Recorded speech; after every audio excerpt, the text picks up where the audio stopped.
მარკიზ პაულუჩიზე ვლაპარაკობდით, ფილიპო პაულუჩი და მგონი ასე ვთქვი, რომ ძველად სამხედროები ხშირად იყვნენ, როგორც დღეს ფეხბურთელები არიან, თქო, გადადიოდნენ გუნდიდან გუნდში, ქვეყნიდან ქვეყანაში, მაგრამ განსხვავებით, რომ ფეხბურთელი ეროვნულ გუნდში თამაშობს და ესენი იცვლიდნენ ეროვნულ გუნდებს. ეს პაულუჩი როგორი კაცი იყო და თქვი მოდენაში იყო დაბადებული, პერუჯელები იყვნენ წარმოშობით. სარდინიის სამეფოს ემსახურებოდა. საფრანგეთის რესპუბლიკას ეომებოდა. მერე სამხედრო იყო საფრანგეთის რესპუბლიკის სატელიტებში. აი ნაპოლეონის ცნობილი ლაშქრობა, ციზალპიური რესპუბლიკა რო შექმნეს, იქაც სამხედრო იყო და მანამდე სამშე იქნებოდა, იქაც ომობდა. მერე ავსტრიაში წავიდა. იტალიის სამეფო ასევე ესეთი სატელიტური ქვეყანა იყო. იქაც სამხედრო პოლკოვნიკის მაშინ წოდებაში ტრიალებს მთელი ეს რომ ეს არის რასაც ქვია ხელობით სამხედროა ევროპელი იტალიელი კაცი პროფესია ასე რომ ვთქვა ერთი დუელიც ქონა რაღაცა ფრანგო ოფიცერთან პიემონტის ჯარში მთელი ამბებია მოგონეთ ეს კაცი ხდება რუსეთში პოლკოვნიკად ხდება რა მოდის ანუ სამსახურში შედის რუსეთში მე ვთქვი წინაზე რომ იყო იმპერატორ ალექსანდრე პირველის ახლო მეგობარი საიდან როგორ ხა პოლკოვნიკები ეგრე არ ხვდებიან ფინეთში ნაომარი რაღაც შვეიცარიის ჯარში ნამყოფი ფინეთში ნაომარი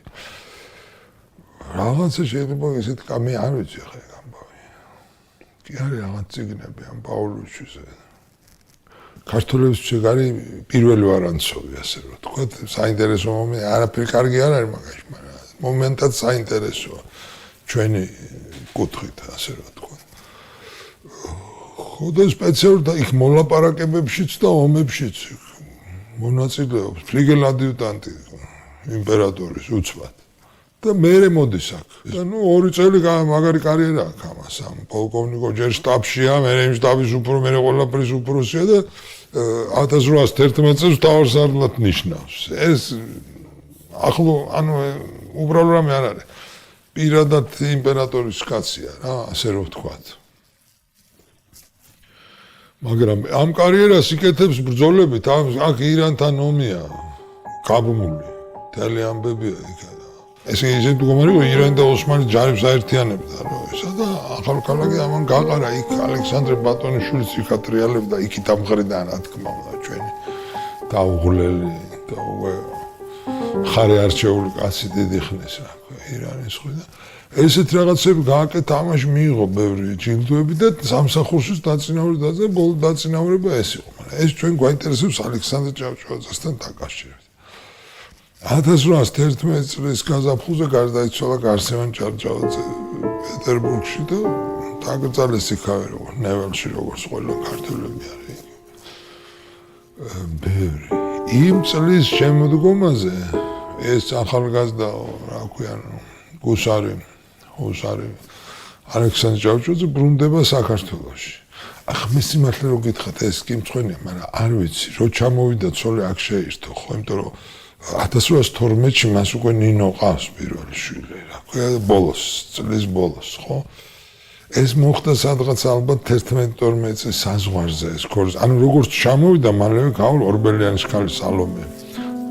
მეფეშვილი აბა მეფეშვილი ორბელიანი არ იყოს ეგეთ მე არ მინახია და რა იყო ეს ახლო კავშირი ამ ორ გვარს შორის მაშინ სანამ საქართველო იყო სამეფო და ასიგან ალექსანდრე ჩამოვიდა და ეს თავარსარდალია და შეამჩნია ახალგაზრდა ოფიცერი და მოეწონა აი ფრანგული იმან რუსული არ იცოდა გაჭირვებით ნუ როგორც იცოდნენ მაშინ აი ესე დაქირავებულმა ადამიანმა მაგრამ ის გენერალია უკვე და თავი მარკიზია აქაური კაცი არ არის საერთოდ მაგრამ აი ომის კაცი რა სად არ მოხვდები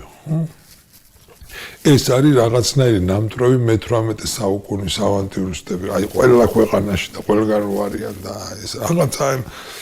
ჩვენი ტოტლებენი ის ამ ტიპის კაცი იყო ხო რა ჩვენი იყო მაგრამ აი ასეთი და ამას მოეწონა, ხა ეს მოეწონა არ მგონია მე სიმართლე რო გითხრათ, იმიტომ რომ ის პირდაპირ არის წამოსული და მაგაშიც იმპერატორია გარეული, რომ ეს მოკვდა მამა, იქ დამთავრდა ისტორია, ხა? ახლა და იქ ჩვენი გითხარით მე, ჩვენი ხალხი, ჩვენი ბიჭები საჭირო და ის ჩვენი კაცი, ჩვენი კი არა ეს პავლუჩი და იმასთან პირდაპირ ხვდება ადიუტანტად, ეს ალექსანდრე, პირდაპირ. უახლოესი უმცროსი მეგობარი ასე რომ ვთქვა და ფრანგულად ეს ძალიან არის ამაში ალბათ, მაგრამ ახლა სხვა რუსის ოფიცრებმა სხვა ფრანგული ყველა. ნიჭოდა, მაგრამ აი ეს რომ მოეწონა ნიჭირდა ქართველი უნდა იყოს. ქართველი უნდა იყოს, იმიტომ რომ რაღაც არის ამაში.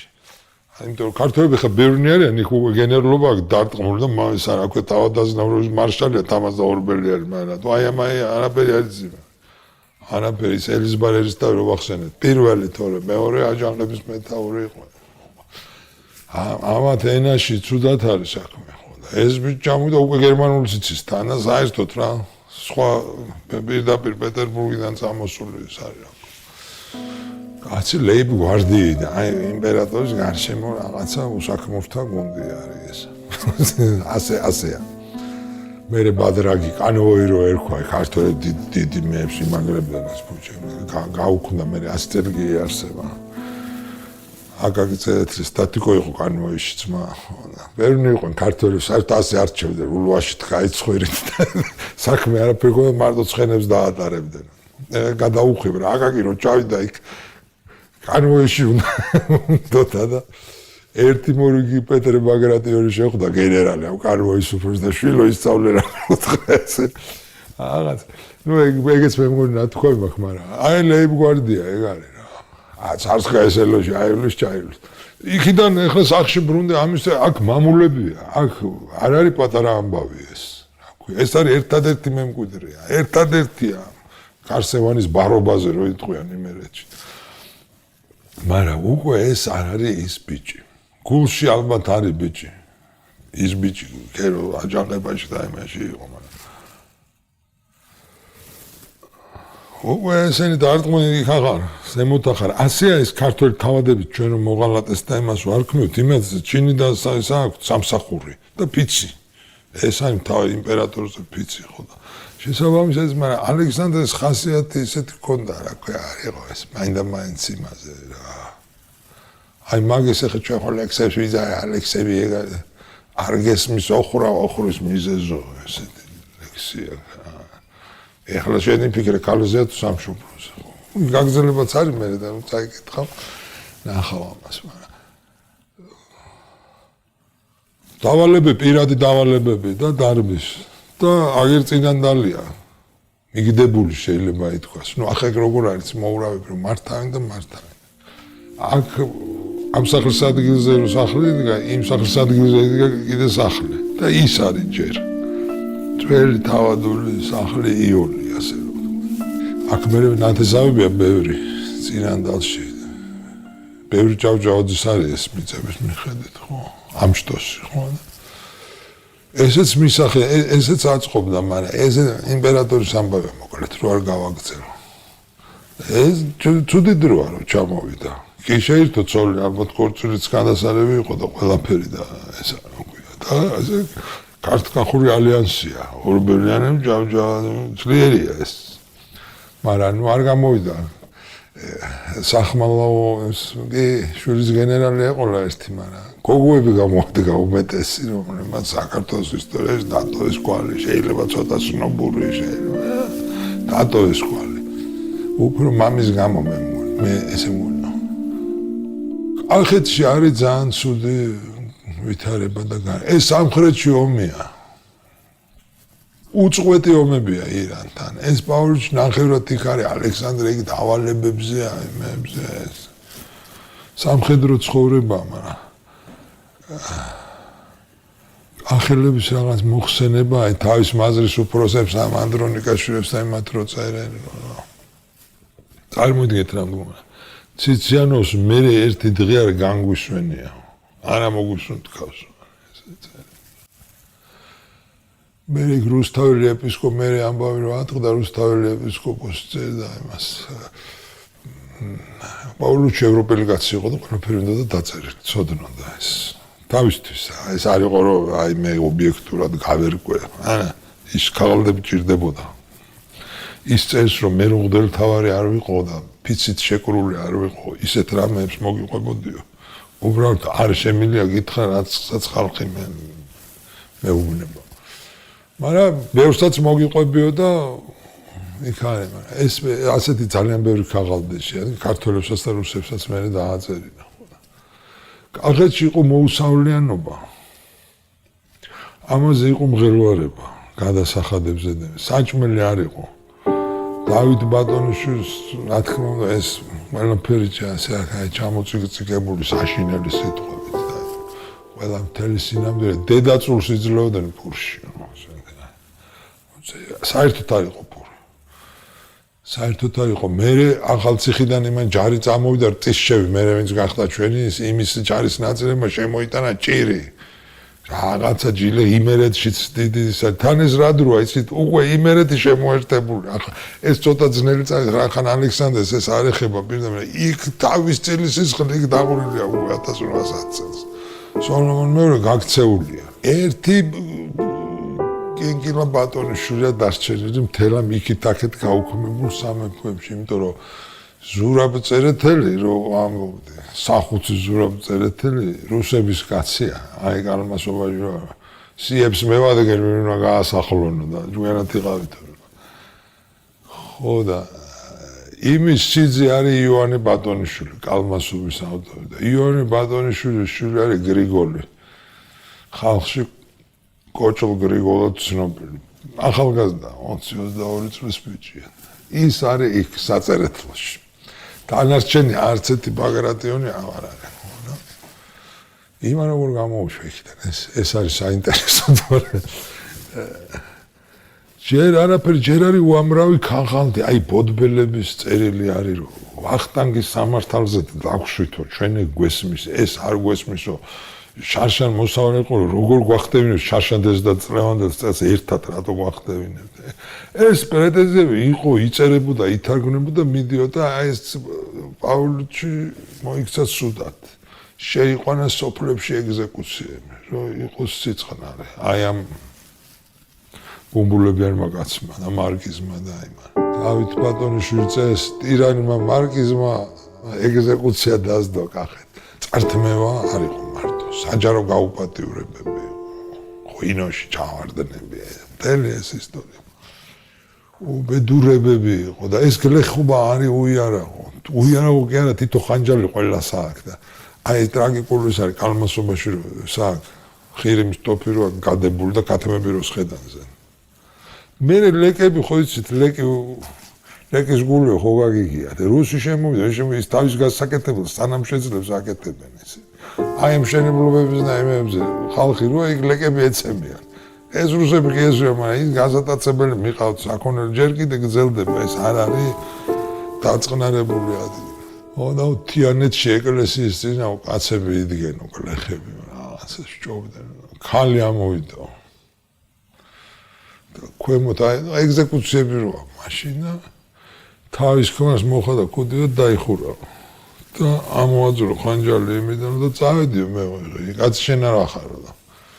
აი ამათო გამაუპატიურეს ესე იოსებ გრიშაშვილის ძველი აქვე ეს მაშინ გაზეთებში იყო მოგონება მათ ხოლმე ძირითადად დავით ბებუთაშვილის იმათ ვინც აქეთ ოფიცრებად იყვნენ რუსების მხარეს მაგრამ საინტერესო წერენ ამ შიდა ამბებს და წავიდა დაბლა ეს ქალი საცა იდგა ეს კაროები 3 თუ 4 ბევრი კი არა 12 კაცია და ოფიცერი და წავა მთელი სოფელი და ყველა მოკლეს საერთოდ ყველა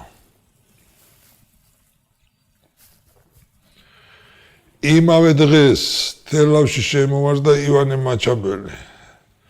სიმონ ბებურიშვილი და ადამ ბებურიშვილი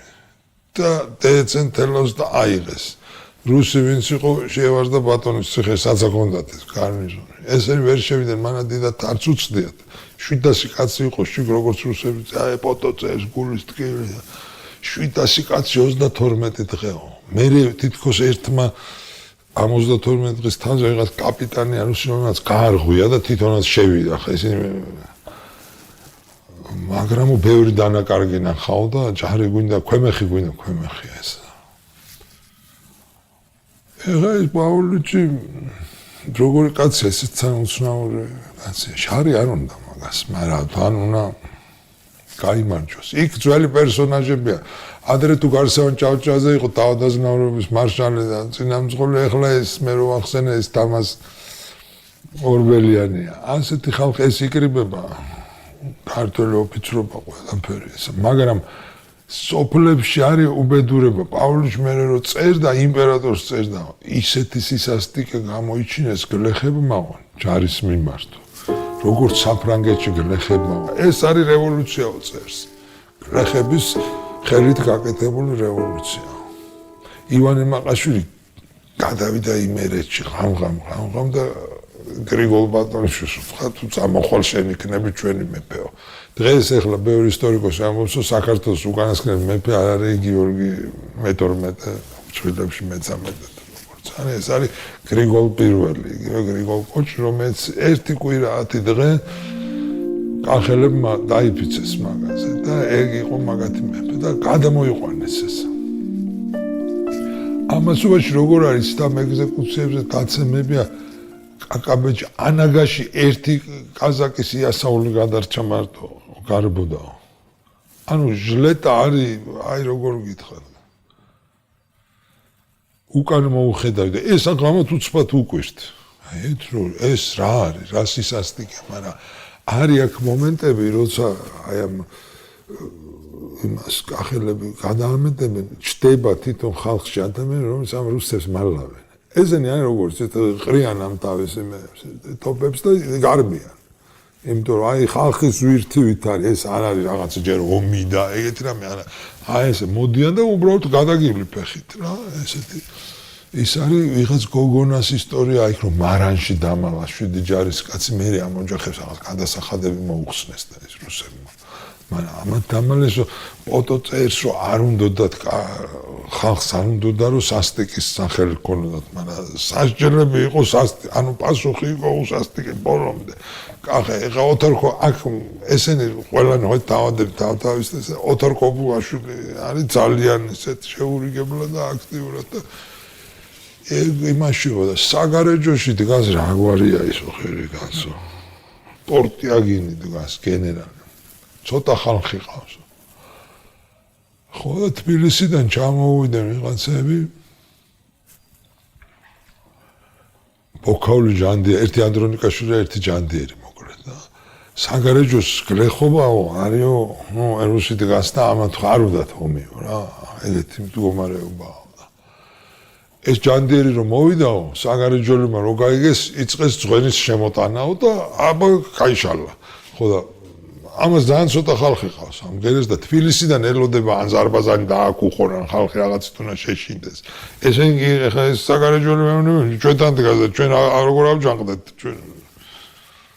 არ მოხვიდეთ ამ აჯანყებულებს რომ სანამ ესენი დგანან ეხლა როგორ არის აი ქართული ამბავი აწყობილი საინტერესო ეს ჟანდერი მოვიდა დაჯდა და საგარეჯოლებებს მოაქტო კათამი მოხარშული კვერცხი ბატკანი მოიტანეს ღვინოები და ხეირი შენა დაბძანდი და სადაც ზის ამ სახშიო გაიზოს უბრალო ამ საგარეჯოს და ჭამას მან და ამისთვის წერილები შემოაქვთ და გააკთ თან და არასას აი კითხავს კალმისტარი და მელანი ბატი მომარჯვებული რაღაცას პატარას დაწერს გააგზავნა ამისა მოგა და იქ არის ამ რუსების მხრიდან არის ეს ბებუთაშვილი ვინც იგონებს ამას ეხლა ვერ ავკითხეო მე ისო ხოდა ქობულაშვილის წერილია, ანუ ვინც ადგა, იმან შემოთვალა რომ საგარეჯოელებს უთხრა თუ ჩვენ არ მოგვიდგებითო ამ ოთარ ქობულაშვილი დედაბუდიანად დაგწვავთ, არ დაგინდობთ იმის მიუხედავად რომ კახელები ხართ, მაგათთან ერთად ხართ. ხოდა ამას მოსწერა რომ ესა რაღაც მოსწერა რაც არავინ არ იცის ამ ჟანდიერს და ამან პასუხი დაწერაო და მე მითხრაო რომ მე მაგას მივწერეო დილით ეს რუსები აქედან გავლენენ და სოფლის დაწვა არ უნდაო. აი ეს შუაში რაღაც ისა. ხო, მაგრამ ეგ მე არ დამიჯერებს, ზუსტად ვიციო. და მე არც მნახავს, არც შეხვდა მე თურმე ეს უკვე მომდამთავრდა ესა.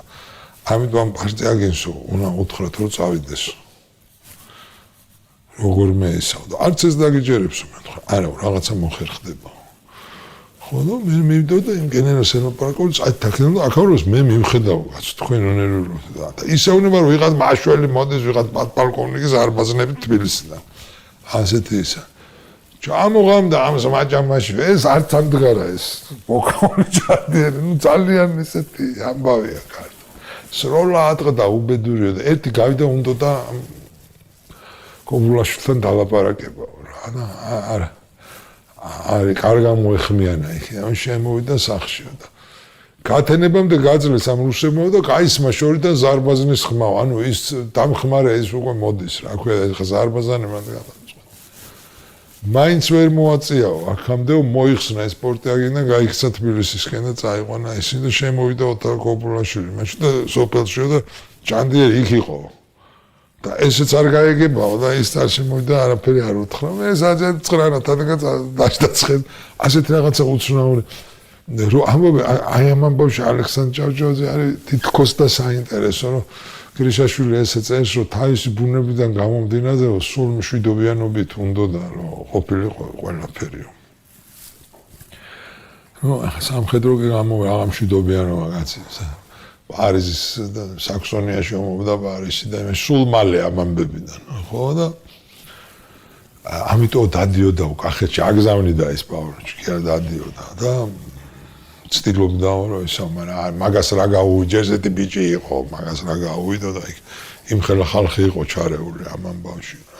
მაგრამ აი როცა დადგა ჟამი გადამწყვეტი ბრძოლას იქ მაგას მოუწია იქ და სამუდამო ჭრილობა დარჩა კახელებისგან თავის მამულე ველისციხე მაგათ ჰქონდათ ველისციხეში ძალიან ბევრი მიწები და ჩემ მამულს ამბობდა რომ ჩემ მამულებთან დამჭრით ყია მესროლეს გლეხებმა გესვრიან ამას ეს არის ჩუმლაყის ბრძოლა აქედან გრიგოლ პირველი და იქედან რა ქვია რუსის მმართველობა ასე გამოიყურება ეს რა თქმა უნდა და იმძლავრეს რა თქმა უნდა იმძლავრეს ალექსანდრე ჭავჭავაძე დაიჭრა ფეხში ვითომ არაფერი ხო ეს აჭრილობა რომ მიწლები გაყვება ჭლექი ლამის დამმართაო ამ ჭრილობამ სულ გადახვეული ხონა 10 წლის განმავლობაში სულ აი მე დიდ ლაშქრობის და იმაში რომ მოყვან სულ შეხვეული ომობდა და იმაში და აი მოხდა კახელისგან და ველისციხე ჩემიო და ჩუმლახში მკლავდენო აი ეგეთი დროება იყო საქართველოში აი რომ შეხვალ ეგეთ სამსახურში აქედან იწყება ესა კოლაბორაციო თუ რაღაც არის მაგის ხო 8 წლის წინ სხვა იყო ეხა უკვე აქეთ გიწევს მაგრამ მე მოყვება ლექსები და იცახი ვისაც გსურთ ჩემთან ამბავთა ეს არის